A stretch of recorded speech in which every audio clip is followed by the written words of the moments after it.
আসলে ভিডিও তো সবাই করে, দুর্নাম শুধু তাদের হয় যারা ভাইরাল হয়। যারা ভাইরাল হতে পারে না তাদের কোনো দুর্নামও হয় না। আর তারা যে ভিডিও করে সেটা কেউ জানেও না, তাই তারা মনে করে যে তারা খুব ভালো কাজ করতেছে, মানে তারা ভিডিও করতেছে, তারা জান্নাতে যাবে, মানে চালে জান্নাতে চলে যাবে।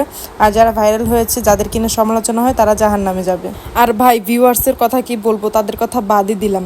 তারা দেখবে, হ্যাঁ আইডি সার্চ করেও দেখবে, ফলোয়ার না হলেও দেখবে, দেখে টেখে একটা বাজে মন্তব্য করে চলে যাবে। স্যাড ভিডিও হলেও তার খারাপ মন্তব্য থাকবে, ফানি ভিডিও হলেও তার খারাপ মন্তব্য থাকবে, নাচানাচি হলেও তার খারাপ মন্তব্য থাকবে। আপনি বাচ্চা নিয়ে ভিডিও দেন তাও থাকবে, স্বামী নিয়ে, মানে আপনি যেই ভিডিওই দেন না কেন, আপনি কষ্টের দেন, দুঃখের দেন, মজার দেন, তাদের একই রকম মন্তব্য থাকবে। আসলে তাদের কাজই হচ্ছে অন্যকে গিয়ে মন্তব্য করা।